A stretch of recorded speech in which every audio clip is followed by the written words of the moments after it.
Hello दोस्तों, welcome to civil exam prep. आज हम फिर आ गए हैं अपने उसी जो सीरीज़ चल रही है हमारी सारे इम्पोर्टेंट सब्जेक्ट्स के, जो कि फिफ्थ सेमेस्टर के हैं। तो मैंने पिछले वीडियोस में जितनी मेरी प्लेलिस्ट है उसमें मैंने क्वांटिटी एस्टिमेशन की वीडियोस बनाए हैं। तो आप ही लोगों में से किसी का ये रिक्वेस्ट है कि मैम कॉन्क्रीट टेक्नोलॉजी पे बना दीजिए। किसी ने मुझे ये भी कहा था कि कॉन्स्टिट्यूशन ऑफ इंडिया पे बनाइए, बट एग्ज़ाम परसों ही है तो मैं 2 दिन के अंदर पूरा यूनिट कवर नहीं कर सकती, और वो सारी थियरी है। तो आप किसी भी चैनल से पढ़ लेना। कॉन्क्रीट टेक्नोलॉजी में चीज़ें क्या है ना कि ये भी पूरा थियरी है, लेकिन इसकी वीडियोस उतने इफ़ेक्टिव नहीं है, यूट्यूब पे आपको मिलेंगी नहीं। इसलिए मैं शॉर्ट में इसमें जितने भी क्वेश्चन हैं इंपॉर्टेंट वो सब बताऊँगी। लेकिन हाँ, इसमें मैं प्रीवियस जाऊँगी, मतलब सब 1 2 3 4 5 मैंने क्यूसीएम में बनाया था, लेकिन इसमें मैं यूनिट 5 4 3 2 1 पे बनाऊँगी, क्योंकि 1 2 3 के वीडियोस आसानी से मिल जाते हैं। लास्ट के यूनिट के वीडियोस बहुत ढूंढने पड़ते हैं, इसलिए मैं लास्ट से फर्स्ट की तरफ बनाऊँगी, ठीक है। तो आज हमारी पहली वीडियो है कॉन्क्रीट टेक्नोलॉजी की, यूनिट 5 की। तो देखते हैं हम इसमें क्या समझने वाले हैं, ठीक है। तो क्वेश्चन है हमारा, what do you mean by high strength concrete, its advantage disadvantage and method to achieve high strength in concrete. अब कभी कभी इसमें ना ये 2 क्वेश्चन है, आप याद रखना। एक क्वेश्चन में हाई स्ट्रेंथ जो क्या होता है कॉन्क्रीट और उसके एडवांटेज डिसएडवांटेज पूछता है, और दूसरे क्वेश्चन में मेथड उसके पूछता है कि उसको अचीव करने को, मतलब किसी कॉन्क्रीट को हाई स्ट्रेंथ बनाने के लिए कौन कौन से मेथड लगते हैं, ठीक है। तो ये 2 क्वेश्चन है, मैं मर्ज करके बता रही हूँ ताकि दोनों में से कोई भी एक बारी मतलब कैटेगरी में आएगा, तो आप दोनों में से कोई भी क्वेश्चन का आंसर लिख देना, ठीक। तो चलिए इसका आंसर देखते हैं। तो सबसे पहले देखते हैं कि हाई स्ट्रेंथ कंक्रीट कहते किसको हैं। हेडिंग से आपको समझ में आ गया होगा कि वो कंक्रीट जिसका जो स्ट्रेंथ होता है वो अगर हाई रहता है, ठीक है, उसमें स्ट्रेंथन जो है वो हाई रहती है, तो उसी को हाई स्ट्रेंथ कंक्रीट कहते हैं। अब कितनी स्ट्रेंथ रहेगी तो उसको हाई स्ट्रेंथ कंक्रीट कहेंगे, वो देखते हैं। तो high strength concrete has a compressive strength greater then 40 MPa, मतलब 40 मेगापास्कल से जब ज़्यादा स्ट्रेंथ रहेगी किसी भी कंक्रीट की, उसको बोलेंगे हाई स्ट्रेंथ कंक्रीट। याद रखिएगा, किसी भी कंक्रीट की जब कॉम्प्रेसिव स्ट्रेंथ 40 मेगापास्कल से ज़्यादा होगी उसे ही हम हाई स्ट्रेंथ कंक्रीट कहते हैं, ठीक है। अब नेक्स्ट पॉइंट है हमारा, high strength concrete is made by lowering the water cement ratio 2.35 और लोअर। इसके कहने का मतलब होता है ना कि जितना वाटर सीमेंट का रेशियो आप कम करोगे, आपका जो कंक्रीट है उसकी स्ट्रेंथ उतनी ही ज़्यादा होगी, ठीक। और वो रेशियो हमेशा 0.35 के नीचे होना चाहिए, यानी कि 0.40 तो हम सब में वाटर रेशियो लेके चलते हैं। जब 0.35 या उससे नीचे हम वाटर सीमेंट रेशियो यूज़ करते हैं तो हमारा जो कंक्रीट होता है वो हाई स्ट्रेंथ को गेन करता है। उसके बाद है, due to low water cement ratio it causes problem of placing to overcome from this super plasticiser used. इसका मतलब है कि अगर हम किसी, मान लीजिए कहीं कंक्रीट का जहाँ यूज़ कर रहे हैं वहाँ हमने कहीं सुपर प्लास्टिसाइज़र यूज़ किया है और वहाँ हमने वाटर सीमेंट का रेशियो भी लो कर दिया है, तो जो कंक्रीट जो हम वहाँ प्लेस कर रहे हैं ना उसको ओवरकम होने में बहुत प्रॉब्लम आएगी, ठीक है। नेक्स्ट है आपका, concrete having compressive strength greater than 200 megapascal is classified as ultra high strength. 40 megapascal से ज़्यादा होगा तो हम उसको हाई स्ट्रेंथ कंक्रीट कहेंगे, लेकिन जब कंक्रीट का स्ट्रेंथ कॉम्प्रेसिव स्ट्रेंथ 200 मेगापास्कल से ज़्यादा होगा तो उसको हम अल्ट्रा हाई स्ट्रेंथ बोलते हैं, ठीक है। कंक्रीट का अल्ट्रा हाई स्ट्रेंथ बोलते हैं, ठीक। यानी कि उसको हम अल्ट्रा हाई स्ट्रेंथ कंक्रीट कहेंगे जब 200 मेगापास्कल से उसका कॉम्प्रेसिव स्ट्रेंथ ज़्यादा होगा, ठीक। तो ये हो गया आपका हाई स्ट्रेंथ कंक्रीट। 4 पॉइंट मैंने बताए, आपको समझ में आया होगा। अब इसके एडवांटेज देख लेते हैं, ठीक है, कि हाई स्ट्रेंथ को HSC भी लिखते हैं, ठीक है। तो एग्ज़ाम में अगर HSC लिखे ना तो कन्फ्यूज़न मत होना, हाई स्ट्रेंथ कंक्रीट है। FSC लिख के आए तो फाइबर, FRC लिखे आए तो फाइबर रीइंफोर्स कंक्रीट है, तो कभी कभी शॉर्ट फॉर्म में भी लिख के आता है, ठीक। तो एडवांटेज देख लेते हैं। हाई कॉम्प्रेसिव स्ट्रेंथ, जाहिर सी बात है, नाम से समझ में आ रहा होगा कि कॉम्प्रेसिव स्ट्रेंथ आपका हाई रहेगा। Reduces space occupied by column, ठीक है। हाई स्ट्रेंथ कंक्रीट जब हम यूज़ करते हैं ना तो जो कॉलम का वो जगह होता है वो उसको ऑक्यूपाई कर लेता है। जितने अपार्टमेंट बनते हैं ना वहाँ पे हाई स्ट्रेंथ कंक्रीट का इस्तेमाल किया जाता है ताकि कॉलम्स का जो नंबर है वो कम कर सकें, ठीक।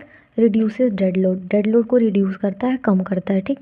अमाउंट ऑफ स्टील को भी रिड्यूस करता है, स्टील कम लगने लगता है जब हम हाई स्ट्रेंथ कंक्रीट इस्तेमाल करते हैं। ठीक, high rise building can be build by reduced column. वही अभी मैंने कहा ना आपको दूसरे वाले पॉइंट में कि हाई स्ट्रेंथ कंक्रीट इस्तेमाल इसलिए करते हैं ताकि जो हाई राइज बिल्डिंग्स बनती हैं उनमें कॉलम को कम किया जा सके। ठीक है, तो वही कह रहा है कि हाई राइज बिल्डिंग में लोड को कम करने के लिए कॉलम को कम किया जाता है, तो वहाँ भी इसका इस्तेमाल होता है। ठीक, ये हो गया आपका 5 पॉइंट एडवांटेज। अब डिसएडवांटेज देखते हैं। Must be expertise in selection of ingredients. High strength concrete का इस्तेमाल करने के लिए आपको उसी फील्ड में एक्सपर्टाइज होना पड़ेगा कि कौन कौन से इंग्रेडिएंट्स का इस्तेमाल करेंगे हाई स्ट्रेंथ को अचीव करने के लिए। नेक्स्ट है आपका डैमेज्ड एट हाई टेम्परेचर। जो हाई स्ट्रेंथ कंक्रीट होता है ना, वो जब उसको ज़्यादा टेम्परेचर मिलता है तो वो डैमेज हो जाता है। इसका मतलब वो फायर रेजिस्टेंस नहीं है। यही दो सबसे इम्पोर्टेंट डिसएडवांटेज हैं कि सबसे पहला, हाई स्ट्रेंथ को अचीव करने के लिए आपका जो इंग्रेडिएंट है उसमें आपकी एक्सपर्टीज़ होनी चाहिए सिलेक्शन करने के लिए। दूसरा, ये हाई टेम्परेचर पे डैमेज हो जाता है ये कंक्रीट, इसीलिए ये फायर रेजिस्टेंस नहीं होता है। ठीक, तो ये हो गया हाई स्ट्रेंथ कंक्रीट, उसके एडवांटेज और डिसएडवांटेज।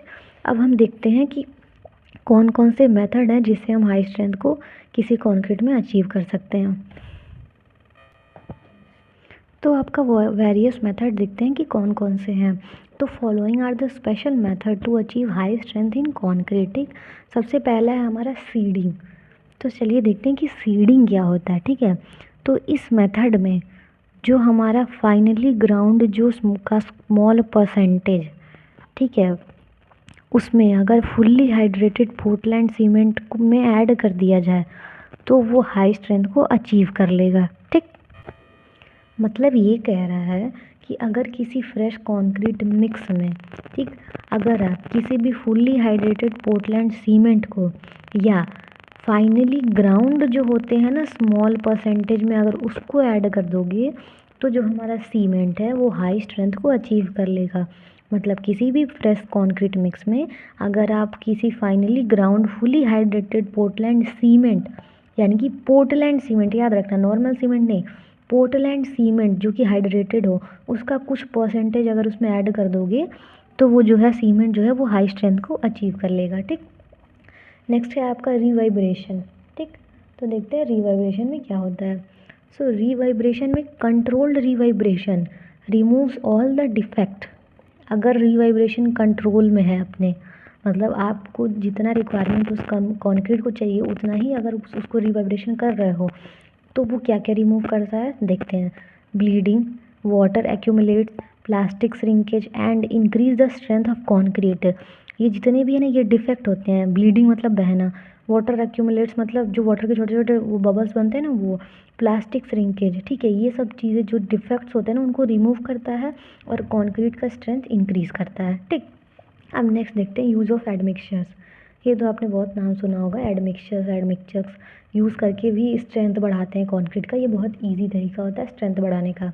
इसमें क्या करते हैं ना, मार्केट में कई तरीके के एडमिक्सचर्स आते हैं, उनको लोग सीमेंट में मिला देते हैं, कभी कभी केमिकल और कभी कभी पाउडर के फॉर्म में भी आते हैं। उसको मिलाने से उसका जो स्ट्रेंथ है वो इंक्रीज़ हो जाता है। यहाँ क्या कह रहा है, use of water reducing agent, मतलब वाटर को रिड्यूस करने वाले जितने भी एजेंट या एडमिक्सचर हैं, ठीक है, उनको हम मिलाते हैं तो कॉम्प्रेसिव स्ट्रेंथ हमारा इंक्रीज़ हो जाता है। ठीक, use of water reducing agents are known to produce increase compressive strength. इसका ये लाइन कह रहा है कि जितने भी वाटर रिड्यूसिंग एजेंट है ना उनको हम बोलते ही कॉम्प्रेसिव स्ट्रेंथ को इंक्रीज़ वाले प्रोडक्ट्स हैं। ठीक, नेक्स्ट है हमारा हाई स्पीड स्लरी मिक्सिंग। ठीक, हाई स्पीड स्लरी मिक्सिंग, ये क्या कह रहा है, involve this process involve the advanced preparation of cement water mixture which is then blended with aggregate to produce concrete। ठीक है, इसके कहने का मतलब होता है ये एक ऐसा प्रोसेस है जिसमें हम सीमेंट वाटर के मिक्सचर को पहले से प्रिपेयर करके रखते हैं और जब कंक्रीट को प्रोड्यूस यानी कंक्रीट जब बनाते हैं ना उसी टाइम एग्रीगेट के साथ इसको ब्लेंड कर देते हैं। ठीक है, उसी को हाई स्पीड स्लरी मिक्सिंग बोलते हैं, तब कंक्रीट और ज़्यादा स्ट्रेंथन होने लगता है। मतलब ये वाटर सीमेंट रेशियो का जो मिक्सचर है वो पहले से हम प्रिपेयर करके रखते हैं और जब कंक्रीट को प्रोड्यूस करना होता है उसी टाइम पे हम एग्रीगेट के साथ उसको ब्लेंड करते हैं ताकि जो हमारा स्ट्रेंथ है वो ज़्यादा हो जाए। ठीक है, लास्ट है आपका सल्फर इमिग्रेशन। सल्फर इमिग्रेशन क्या होता है? High strength concrete have been produced by impregnating low strength process concrete by sulphur. समझ रहे हो इसके कहने का मतलब क्या है? इसके कहने का मतलब ये है कि अगर किसी कंक्रीट में, ठीक है, अगर किसी लो स्ट्रेंथ कंक्रीट में पोरस सल्फर को मिलाते हो तो वो हाई स्ट्रेंथ कंक्रीट प्रोड्यूस होने लगता है। यानी कि पोरस सल्फर किसी भी लो स्ट्रेंथ कंक्रीट में इमिग्रेट करने से वो जो है हाई स्ट्रेंथ कंक्रीट प्रोड्यूस करने लगता है। ठीक, तो ये 5 पॉइंट थे हमारे हाई स्ट्रेंथ कंक्रीट को अचीव करने के मेथड्स। ठीक है, तो आई होप आपको ये वीडियो समझ में आया होगा। बहुत इजी तरीके से मैंने बताया है, बहुत आसान तरीके से 10 मिनट से 11 मिनट में मैंने इस वीडियो को कवर किया है। एग्ज़ाम में अगर हाई स्ट्रेंथ कंक्रीट पूछ देता है और लेट मी सपोज कुछ भी पूछ देता है और आपको पता ही नहीं है कि हाई स्ट्रेंथ कंक्रीट में क्या लिखना है, और अगर मेरी इस वीडियो के सारे टॉपिक्स आपको याद हैं, वो आपने लिख दिए, तो आपको 10 में से 8 नंबर मिल जाएगा। नो डाउट आपको 10 में से 8 नंबर मिल जाएगा। ठीक, तो ये वीडियो अगर अच्छी लगी होगी तो इसको लाइक करके सब्सक्राइब कर देना, अपने दोस्तों के साथ शेयर कर देना ताकि मुझे भी सपोर्ट मिले। ठीक है, और मैं ऐसी और वीडियोस बनाऊंगी। तो मिलते हैं नेक्स्ट वीडियो में जिसमें हम यूनिट 5 की किसी दूसरे क्वेश्चन के साथ मिलेंगे। हो सकता है उसमें मैं फाइबर रीइंफोर्स कंक्रीट बताऊं। तो अभी के लिए इतना ही, मिलते हैं नेक्स्ट वीडियो में। एग्ज़ाम की तैयारी करो। ओके, मिलते हैं नेक्स्ट वीडियो में। Bye bye.